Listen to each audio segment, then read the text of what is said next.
نحمده ونصلي على حبيبه الكريم اما بعد فاعوذ بالله من الشيطان الرجيم بسم الله الرحمن الرحیم الحمد للہ عز وجل۔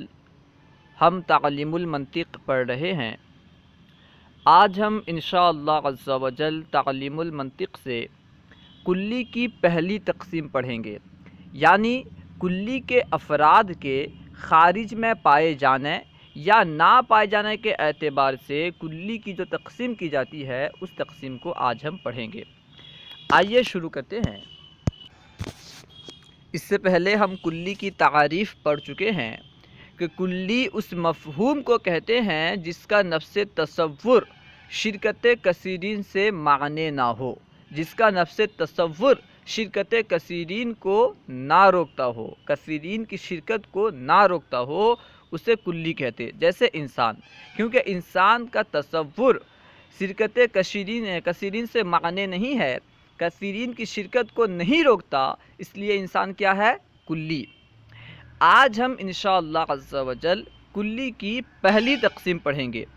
دیکھیے، تقسیم کلی نمبر 1، افراد کلی کے خارج میں پائے جانے یا نہ پائے جانے کے اعتبار سے کلی کی 6 قسمیں ہیں۔ اس اعتبار سے کلی کی کتنی قسمیں ہیں؟ 6 قسمیں، ٹھیک ہے۔ افراد کلی کے خارج میں پائے جانے یا نہ پائے جانے کے اعتبار سے کلی کی 6 قسمیں ہیں۔ کلی کے جو افراد ہیں وہ خارج میں پائے جاتے ہیں یا نہیں پائے جاتے، اس اعتبار سے کلی کی 6 قسمیں ہیں۔ 6 قسمیں کس طرح ہیں، 6 ہی قسم کیوں ہیں، اسے بیان کر رہے ہیں وجہ حصر سے۔ دیکھیے، وجہ حصر، کلی 2 حال سے خالی نہیں ہوگی۔ کوئی بھی کلی ہو وہ 2 حال سے خالی نہیں ہوگی کہ اس کے افراد کا خارج میں پایا جانا ممتنع ہے یا ممکن۔ کوئی بھی کلی ہو 2 حال سے خالی نہیں ہوگی، یا تو اس کے افراد خارج میں پائے جا سکتے ہیں یا نہیں، ٹھیک ہے۔ اس کے افراد کا خارج میں پایا جانا ممتنع ہے یا ممکن۔ ممتنع یعنی محال، یا تو کلی کے افراد کا خارج میں پایا جانا محال ہوگا یا ممکن ہوگا۔ اگر بصورت اول، قسم اول، یعنی اگر کلی کے افراد خارج میں نہیں پائے جا سکتے، اگر کلی کے افراد کا خارج میں پایا جانا محال ہو تو پہلی قسم ہے، ٹھیک ہے۔ بصورت اول یعنی اگر کلی کے افراد خارج میں نہ پائے جا سکتے ہوں، کلی کے افراد کا خارج میں پایا جانا محال ہو تو قسم اول۔ بصورت ثانی یعنی اگر کلی کے افراد خارج میں پائے جا سکتے ہوں، کلی کے افراد کا خارج میں پایا جانا ممکن ہو تو 2 حال سے خالی نہیں، ٹھیک ہے۔ اولاً جو بھی کلی ہو وہ 2 حال سے خالی نہیں، یا تو اس کے افراد کا خارج میں پایا جانا محال ہوگا یا ممکن۔ اگر محال ہو تو قسم اول، اگر ممکن ہو تو پھر 2 حال سے خالی نہیں، کہ خارج میں اس کا کوئی فرد پایا جاتا ہے یا نہیں۔ اگر کلی کے افراد کا خارج میں پایا جانا ممکن ہو تو پھر 2 حال سے خالی نہیں، ممکن تو ہے، اس کے افراد خارج میں پائے جاتے ہیں یا نہیں۔ بصورت ثانی، اگر اس کے افراد یعنی اس کے افراد اگر خارج میں نہیں پائے جاتے تو قسم ثانی، دوسری قسم۔ بصورت اول یعنی کلی کے افراد اگر خارج میں پائے جاتے ہیں، کلی کے افراد کا خارج میں پایا جانا ممکن ہے اور اس کے افراد پائے بھی جاتے ہیں، پھر 2 حال سے خالی نہیں، کہ صرف ایک فرد پایا جاتا ہے یا متعدد۔ اگر کلی کے افراد خارج میں پائے جاتے ہیں تو پھر 2 حال سے خالی نہیں، یا تو ایک ہی فرد پایا جاتا ہوگا یا متعدد افراد پائے جاتے ہوں گے، ایک سے زیادہ افراد پائے جاتے ہوں گے۔ اگر صرف ایک فرد پایا جاتا ہے تو پھر 2 حال سے خالی نہیں، اگر صرف ایک ہی فرد پایا جاتا ہے تو پھر 2 حال سے خالی نہیں، کہ اس فرد کے غیر کا پایا جانا ممتنع ہے یا ممکن۔ جو فرد پایا جا رہا ہے اس کے علاوے کا پایا جانا محال ہے یا ممکن ہے۔ بصورت اول یعنی اس کے علاوہ کا اگر پایا جانا ممتنع ہو، محال ہو تو قسم ثالث، تیسری قسم۔ اور بصورت ثانی یعنی اس کے علاوہ کا اگر پایا جانا ممکن ہو، ایک ہی فرد پایا جاتا ہے اور اس کے علاوہ کا پایا جانا ممکن ہو بصورت ثانی قسم رابع، ٹھیک ہے، اگر اس کے علاوہ کا ایک فرد پایا جاتا ہے اور اس کے علاوہ بھی پایا جانا ممکن ہے تو قسم رابع۔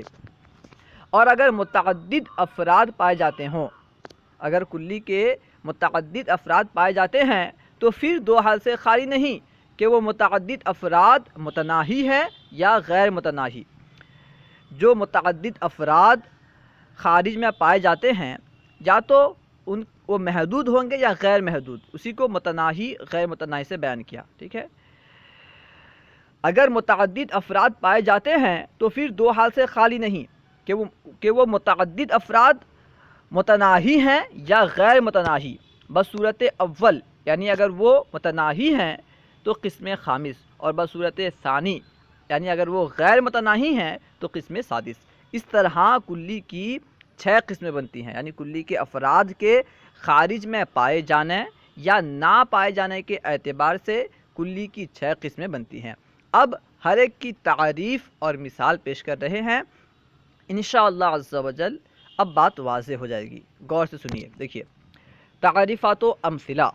نمبر 1، پہلی قسم وہ کلی جس کے افراد کا خارج میں پایا جانا ممتنع ہو، یعنی جس کے افراد کا خارج میں پایا جانا محال ہو، ٹھیک ہے، یہ ہے پہلی قسم۔ جیسے شریک باری تعالیٰ، یعنی شریک باری تعالیٰ کا خارج میں پایا جانا کیا ہے؟ محال ہے۔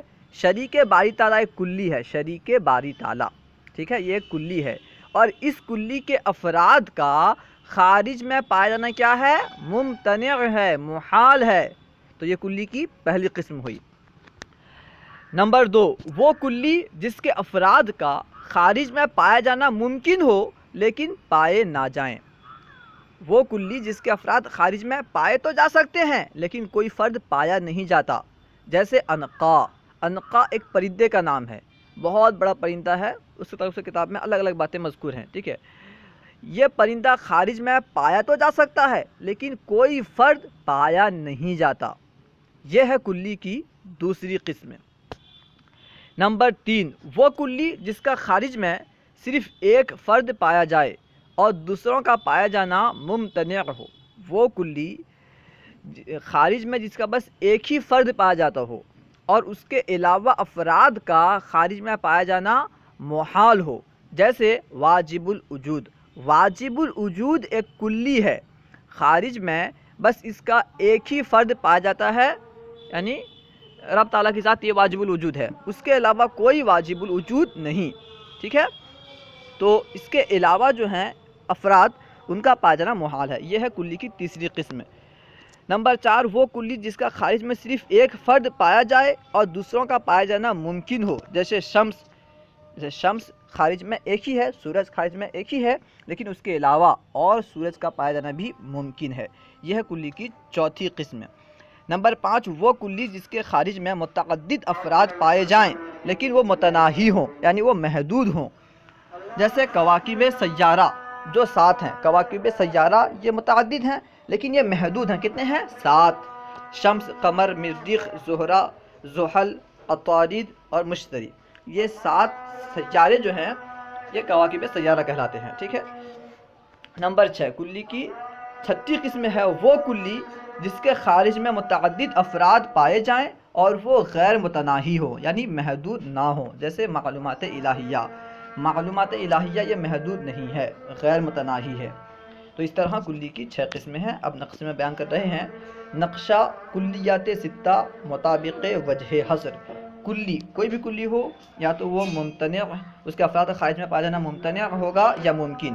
اگر ممتنع ہے تو قسم اول، اگر ممکن ہے یعنی محال نہیں ہے تو پھر اس کی 2 صورتیں ہیں، یا تو اس کے افراد خارج میں موجود ہوں گے یا غیر موجود۔ اگر موجود ہوں پھر 2 حال سے خالی نہیں، یا تو ایک فرد پایا جاتا ہے یا افراد کثیرہ۔ اگر ایک فرد ہو اس کے علاوہ کا پایا جانا محال ہوگا، مع امتناع غیر ایک فرد پایا جاتا ہوگا یا امکان غیر ایک فرد پایا جاتا ہوگا۔ اگر مع امتناع غیر ایک فرد پایا جاتا ہے تو پھر قسم ثانی، اور اگر مع امکان غیر ایک فرد پایا جاتا ہے تو قسم ثالث، اور اگر کلی کے افراد زیادہ ہوں، ٹھیک ہے، کلی کے افراد زیادہ پائے جاتے ہوں تو پھر وہ متناہی ہوں گے یا غیر متناہی؟ اگر متناہی ہیں تو وہ پھر قسم خامس، اور غیر متناہی ہیں تو قسم سادس، ٹھیک ہے۔ اگر کلی کے افراد کا پایا جانا ممتنع ہو، پہلی قسم، ٹھیک ہے، اور اگر کلی کے افراد کا پایا جانا ممتنع نہ ہو بلکہ ممکن ہو لیکن غیر موجود ہو، کوئی قسم موجود نہ ہو، تو یہ ہے دوسری قسم۔ اور اگر موجود ہو، کلی کے افراد اگر خارج میں پائے جاتے ہوں، موجود ہوں، ٹھیک ہے، تو پھر دو حالت سے خالی نہیں، یا تو ایک ہی فرد پایا جاتا ہوگا، ایک ہی فرد موجود ہوگا، یا زیادہ افراد موجود ہوں گے۔ اگر ایک ہی فرد موجود ہو تو پھر دو حالت سے خالی نہیں، یا تو امتناع غیر کے ساتھ پایا جاتا ہوگا یا امکان غیر کے ساتھ پایا جاتا ہوگا۔ اگر امتناع غیر کے ساتھ پایا جاتا ہو تو تیسری قسم، اگر امکان غیر کے ساتھ پایا جاتا ہو تو چوتھی قسم۔ اگر کلی کے متعدد افراد پائے جاتے ہوں تو دو حالت سے خالی نہیں، یا تو وہ افراد متناہی ہوں گے یا غیر متناہی۔ اگر متناہی ہیں تو قسم خامس، اور اگر غیر متناہی ہیں تو قسم سادس، ٹھیک ہے۔ تو اس طرح کلی کی 6 قسمیں بنتی ہیں۔ اگر کوئی بات آپ کو سمجھ میں نہ آئی ہو یا درسیات کے متعلق کوئی سوال کرنا چاہتے ہوں تو کمنٹ باکس میں سوال کریں، انشاءاللہ عز و جل ممکنہ صورت میں جواب دیا جائے گا۔ السلام علیکم ورحمۃ اللہ وبرکاتہ۔